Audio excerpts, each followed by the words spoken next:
This is a Global Original Podcast. As you can hear from the echoey sound of my voice, I'm recording this from the Donald Trump Memorial Library. There's nothing in here. This week it's a sexual sandwich with very white bread. First off, I had trouble keeping the lights on in the studio, which is referenced after a chap who sounded like he was on the verge of a nervous breakdown, who called to let me know that I was being beastly to his hero. And I like him. He's a good man. He is not a racist. I can tell you that. He's a good person. He likes me even though I'm not a racist. Thanks, Tony. You're the best. Lester. Hello, Kane. Hello. Nice to speak to you. Kane. Yeah, well, it is. I think, truthfully, Nick, from some of your shows, it seems you're being a little bit unfair to him. To who? To Donald Trump. I'm being unfair to Donald Trump? Yeah, because I just feel you're always lacking him. And, you know, not whatever he does is never good enough. Never good enough. And Jeremy Corbyn not doing the national anthem is ridiculous. Not doing the national anthem? Yes, at this new state dinner that, you know, where they do national anthems and all that at the state banquets. Jeremy Corbyn isn't doing the national anthem? Well, he never has so far, so why break the bank to do something it doesn't normally like doing? What do you mean, do the national anthem? I think it shows, even if it shows great national disrespect to the Queen to not go, in my opinion. What do you mean? What do you mean? Jeremy Corbyn's not doing the national anthem? What do you mean by that? Well, he won't be going to the place at all. To the well, I'm not sure where it's held, these feasts, but he obviously won't be going to that. It's already announced. But what's that got to do with the national anthem? Well, that's where. Not famous. Remember the famous what's his name, Barack Obama situation years ago, where they stood up to make the speeches of the anthem started playing too soon, and everyone was getting scorned for him. So, no, you don't. Well, I think he said the magic phrase, which means that the band strikes up. I think when you say Her Majesty the Queen or something like that, I've got no idea. But he just said the wrong thing, which was the cue to the band, and then they launched into it. No, I was just saying about how, you know, that can happen, but even any president can get sort of, you know, and this time he wasn't meant to be backfooting the Queen or something and letting her walk different steps. So, but all that being said, no one says it's perfect, and his Twitter can obviously be horrendous sometimes. Yeah. It just seems that... He's an awful person from the top of his candy floss hairdo down to his weirdly tiny shoes. But, you know, apart from that, we should give him a pass. No, I agree with some of this stuff. I don't know about his personal stuff, I'm not into that. But what I do think is unfair is just the fact that whatever he does is always wrong. Yeah, it is. That is unfair to the human race. Is that what you mean? No, I mean it's unfair to, like, the things he does... No, let's say the things he does get right as well. Oh, well, name one. Name one thing he's got right. Well, I'm not really that into American politics, but I think some of the stuff... Well, the economy is supposed to be going very well at the moment. Well, it depends who you are. If you're a millionaire, then it's going fantastically well. If you're one of the poor saps that pay taxes, not so much. But you've seen all those a few years ago. Last year, was it? They was all coming out saying they're all getting £1,000 on top of their bonuses because of all these tax cuts. What happened was he gave $1 trillion away to corporations and the super rich, and a tiny amount trickled down onto the upturned expectant faces of the poor working saps. Almost 80% of the $1 trillion that he gave away went to the top 1%, which means that the bottom 99% are now saddled with an extra $1 trillion in debt that they have to pay off. But isn't the force of that all this new work that will come in there because they've, you know, come down to more a normal level? Well, they were a bit high before, I believe, wasn't they? So surely they're thinking that all this extra revenue will drip down to anybody, including maybe people like non-benefits who are not getting that much over there. I don't know. Kane, there's no such thing as trickle-down economics. It does not exist. There's only such a thing as trickle-up economics. What about when Reagan done it? When who done it? Ronald Reagan. When Ronald Reagan done it? Yes, I thought he left office in a absolute, like, mess. Brilliant brilliant economics. Ronald Reagan. Well, the guy who used to take his foreign policy from his wife's astrologer. That guy. I didn't know that. The guy who had dementia while he was in office. That guy. Yeah, but to be fair to that one though, you don't always know. My grandmother had it for 5 years, and she didn't always know she had it, even though people around her maybe blame more them. Yeah, but was your granny the president of the United States of America? No, I'm saying that in regards to the disease, like they don't always know they've got it for quite a while sometimes. Yeah. So maybe the people around them should have took it. Well, yeah, you would think so. Yeah. He probably weren't aware of, didn't want to. Probably, I can't imagine he knew about it and still, carried on. He was probably unaware of it. Well, yeah, okay, but I fail to understand what point we're making here, Kane. You just want me to stop being nasty to the world's most unpleasant person? Oh, it's not the worst. What about that one in the Philippines? Oh, yeah, I suppose I'll let you go down to the second best. Duterte, yeah. Well, but isn't it curious that Donald Trump is one of his biggest fans? Oh, is he? Anybody that's a right-wing demagogue, Donald Trump loves. Have you noticed? It's Kim Jong-un, Vladimir Putin, Duterte, all of these people. He just falls over himself with love for those people because Donald Trump wants to be one of those people. He wants to be a dictator. Everything about him says that he wants to be a dictator. Just the way he addresses the microphone, he looks like Mussolini. Bring up some old videos of Mussolini and you'll see that they are exactly alike. The jutting out of the chin, the nodding, the talking constantly about himself and how tremendous he is, and only talking to his fans as well. Every time he gets a bad story about him on the mainstream media, he has one of his baby fits. And then his aides have to organise one of those safe space rallies with all the drooling yeehaws wearing the Make America White Again hats. And then he just goes through his pantomime routine. Lock her up, build the wall, make America great again. And it's like call and response. It is like a pantomime. But it makes him feel better. Anyway, Kane, leave it with me, and I'll try to correct myself in future. All right? I'm sorry if I've said something wrong. No, I think you're quite right to rush to the defence of the world's most powerful man. Robin Surrey says, "Why don't you get a tennis ball to throw against the wall? Thus activating the sensor." I think it would need to be bigger than a tennis ball.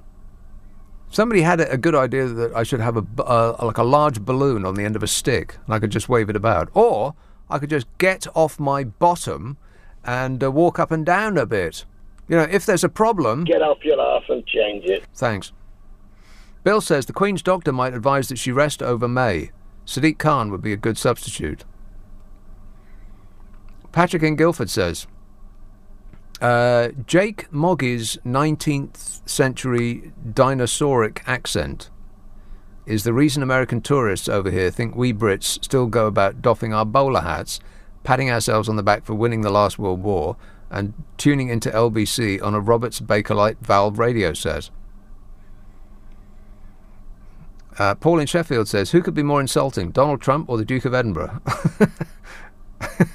What a candlelit supper that would be. I'd actually pay to see that. My money would be on the Chuki Edinburgh. I mean, Donald Trump is, his command of the English language not that great. I think the Duke of Edinburgh would run rings around him. He would be insulting him, and Donald Trump would have no idea that he was being insulted. Your husband would be being insulted, Melania. I don't care. She's not that bothered. Coming up, a warning to never get undressed in the United Kingdom. Is he crazy, or is that just the way he acts? We seem to top the list of everything that is bad in Europe. We drink more than any other country in Europe, we take more drugs than any other country in Europe, and we are the number one source of sexually transmitted disease. Probably as a result of all that drinking and drugging. Gonorrhea cases. And by the way, maximum points if you can spell gonorrhea. Anybody? I bet you can't spell gonorrhea. You're not even listening to me. Oh. He's busy catching it. We're trying to do a show here. Please, put it away. Gonorrhea cases shot up by 13,000 across the continent last year, and the UK continues to be the clap capital of Europe. We should give ourselves a round of applause. We've given ourselves the clap. Reports of gonorrhea rose by 17% in 2017 to almost 90,000, and that was in 2017, so goodness knows what it must be like now. You're probably catching it just listening to this. One expert has called it an epidemic, and as he is an expert, nobody is remotely interested in anything he has to say. Correct. More than half of the new cases in the whole of Europe happened right here in Great Britain. We're number one. If you foreigners really want to catch something that it's difficult to get rid of and might actually kill you at worst and keep you sitting in the most embarrassing hospital waiting room you've ever been in at best, then come to Britain and take your clothes off. There's now 22 cases of gonorrhea per 100,000 people in the EU, and that's the worst rate for at least 4 years. And the UK's rate is 3 times as bad as the average. How? How? 74 in every 100,000 people diagnosed in Europe, in this country, have got the you-know-what.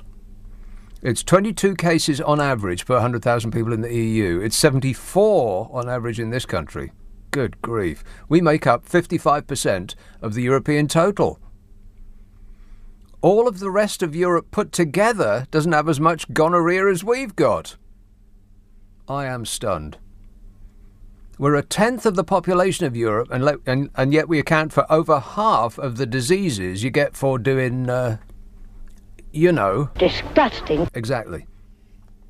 Britons have more gonorrhea infections than all of the other European countries combined. But that's not even the extent of it.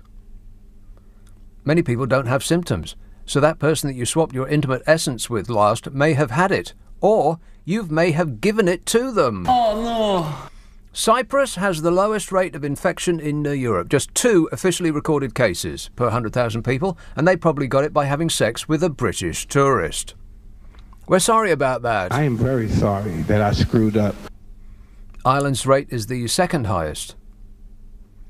46 per 100,000 people. Yeah, there seems to be something wrong with these 2 islands. What can it possibly be? Are people bored? Are you not entertained?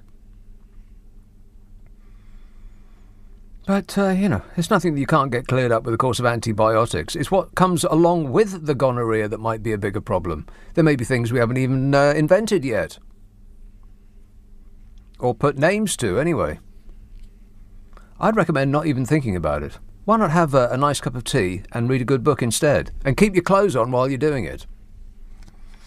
This list is stunning. You explain this to me, if I double dare you. We are number one with a bullet, right to the top of the charts, like a new release from Ed Sheeran. 74 people per 100,000 in this country. And France is way down the list. We got 55% of the entire total of Europe. France is the next most diseased country, and they've only got 10%. We got 55%, and the number 2 country's got 10%. 9% in Spain, and then the Netherlands are 8%. The Swedish just 3%. They're not having. Maybe they are having a lot of hot Swedish relations with each other, but only with each other. Us stunted Brits go over to Sweden, and do they like the look of us? No, they don't. Why would they? If you're surrounded by a lot of hot 6-foot blonde Swedes. Even the ugly ones are good looking. And then it's Belgium and Denmark and, all the perfect countries. All is so perfect, those countries. So that's that, which is awful. It's a terrible place to start, and it's very depressing, and I apologise. This may have something to do with it. The number of cannabis users arrested in major cities has plunged in the last decade. Now, could it be that we're getting drunk and stoned and then losing our minds and our inhibitions and our clothing? The war on drugs is over, apparently. The number of cannabis users arrested in major cities has plunged in the last 10 years. And the war on drugs has been such a massive success that people are no longer taking marijuana in this country. Hallelujah! No, that's right, it's wrong. Apparently there's so many people taking it that the police have started giving up. The war on drugs has been lost. Recorded cannabis offences per 1,000 people fell by 77% in Greater Manchester over the last 10 years. Wow. Are people in Manchester stubbed that doobie out? No. 66% down in the West Midlands, 59% down in London. That is recorded cannabis offences between 2008 and 2018. And one of the responses from a police person who expressed a preference said that arrests are down because they criminalise people.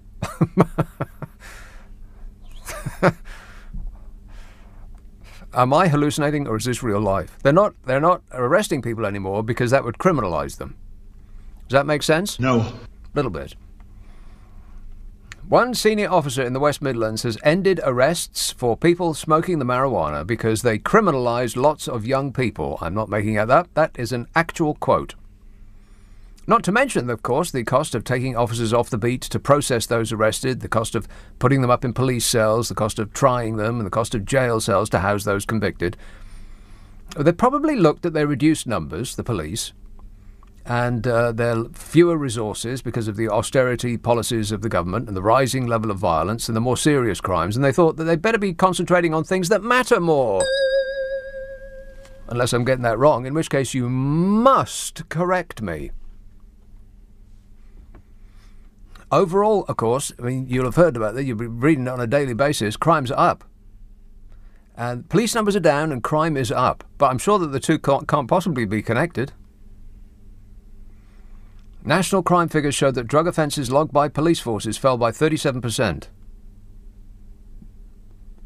Now that sounds like a good thing. Drug offences logged by police forces fell by 37%. Crime, on the other hand, went up by 11% over the same period. Now the two might not necessarily be connected, apart from the fact that drugs are illegal. The drop in cannabis incidents prompted MPs to say, They've accused the police of effectively decriminalising cannabis without reference to the government or to Parliament. Well, you know what? Someone's got to take control and prioritise police time, because the government don't seem to be in control anymore. Politicians reduce the amount given to policing, and they want the police to do ever more work with ever fewer resources so that politicians can boast about saving money and about tackling crime at the same instance, with no idea how both can be done simultaneously. What a joke. Critics, of course, claim that police chiefs are undermining the law, which states that possession of cannabis is a serious offence, leading to a maximum punishment of 5 years in jail. And critics accuse the police of ignoring the links between cannabis and violence and knife crime.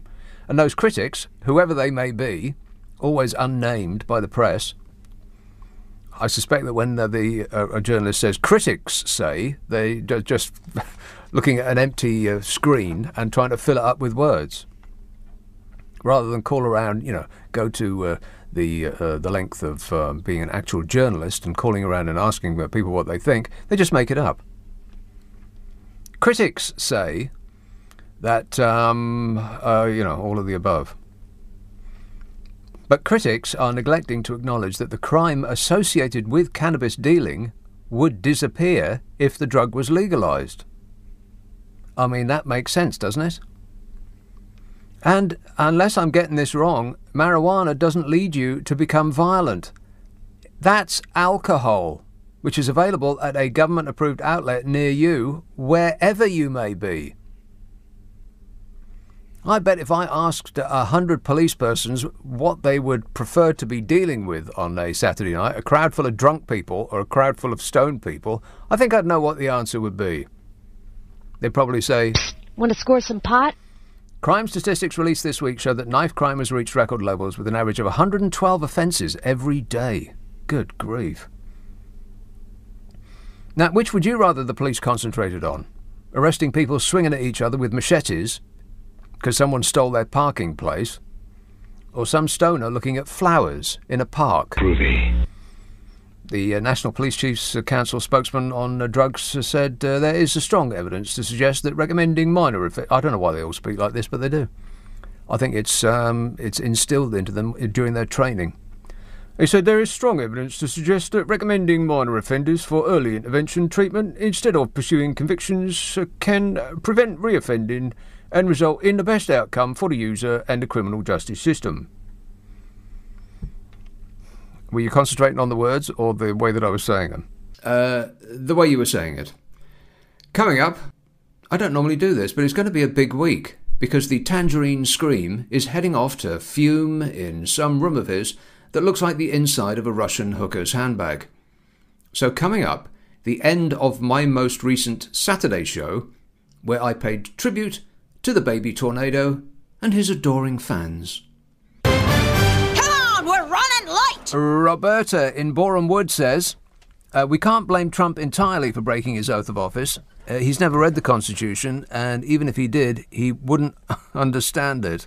Well, that's rude. Don't talk to me that way. Don't talk to... I'm the president of the United States. Don't ever talk to the president that way. I mean, he is undeniably funny, just not intentionally. Every now and again, he will intentionally make a joke that is sort of funny, but usually it's just aggressive. You know, like... Like to punch him in the face. Like that. Which wasn't meant as a joke. Yeah, okay, so I take that back. That wasn't meant as a joke. But, you know, every now and again he says something that's funny. And he meant it to be funny. Usually he says things that are funny, and they're not meant to be funny. You don't need to put all of that product in your hair. You just don't. Like that. Lucas in Twickenham says, there's hope. There is. He says the senators in America are more traditional, aligned types like Bush. This lot is very angry with Benito. Oh, please. Traditional, that implies that they have some sort of guiding principle. They don't. And they're not angry with Benito. They're petrified of his cult, his fans. They're absolutely beside themselves with worry that his fans are going to come after them, and that they're going to maintain fealty to the Donald and pull votes from them. You know, the dingalings. That's what they're frightened of. Less about Donald Trump and more about his fans. Peter in Solihull says, sadly, a number of these people that are leaving are pesky foreign nurses returning to the EU as they no longer feel the love. Yeah, a little bit of a problem there. I mean, we're short on nurses as it is. Oh, well, never mind. Jim says, you asked the question, where have all where have the 1 million people gone? They have left the UK. I'm guessing they've gone to search for sunlit uplands somewhere else. But they were promised here. But just a couple of days to go till you-know-who says you-know-what. Bye-bye. Yeah. It's been interesting. No doubt about that. It's been interesting. And as anybody who has seen him operate could have predicted, Trump turned on Mike Pence. You know, one of the really traditional, one of the religious ones, who's been his lapdog this whole time. I mean, I bet you don't even know what Mike Pence sounds like when he speaks. Have you ever heard him speak? No, because he's just been perfecting that adoring look, like he's actually in love with Donald Trump. I've never seen anybody look at anybody else like that. I mean, a puppy, perhaps, but not a person. He just fixes the back of his head with his adoring eyes and just fixes his face. I've never actually seen him express anything. I've only seen one expression on his face. That one, the look of absolute adoration when he gazes upon the Donny. And as anybody could have predicted who knows anything about Donald Trump, Trump has now turned on him. He's thrown Mike Pence under a bus because Pence wouldn't overturn the election result, even though Mike Pence couldn't actually do that. And of course his fans don't know that Pence couldn't do it. And so when they stormed the Capitol building, they wanted to kill Mike Pence, Donald Trump's fans. 4 years of absolute unflinching adoration, and that's the thanks. It's just so predictable. Trump actually wanted the people around him to orchestrate a coup because he lost an election. Just like the tin pot dictator that me and everyone else not hypnotized by his con man act have been predicting all along. And what we've been getting back is shrill outrage from right-wingers who constantly moan that it's Trump derangement syndrome, when it's actually just stating the bloomin' obvious. I mean, right from the very beginning. Nobody could say that they didn't see this coming. We knew what kind of a man he is. Touch, feel, that's what I do. Yeah, we knew that. And they gave him a pass. All those religionists, they just took everything that he did, which was the absolute opposite of what their supposed hero Jesus would have done, and they just gave him a pass. Oh, well, that's just him. That's just Donnie. I will be so great to women. I cherish women. Yeah, what they actually meant was that he had charisma and he was giving them good ratings. And so they ignored all of the things that they were supposed to be standing for and went with him, despite all of the warnings to the contrary that anybody who gets into Donnie's orbit always gets thrown under the bus.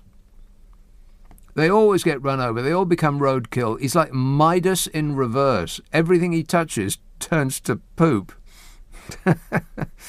It's true. Don't be rude. I mean, you'd think his cultists would get this. I mean, they stare at him long enough, but they learn nothing about him. I mean, when he was yelling at the crowd on the 6th of January, Trump said time and time again that he will join them in their march to the Capitol. Come on, let's go. And did he? Of course not. He sneaked away to safety and let them take the risks while he hid and watched. They just keep giving, don't they, Donnie? I love the poorly educated. Yeah, and they bought it. Now they're going to jail. And the whining from those arrested for actual crimes against the state.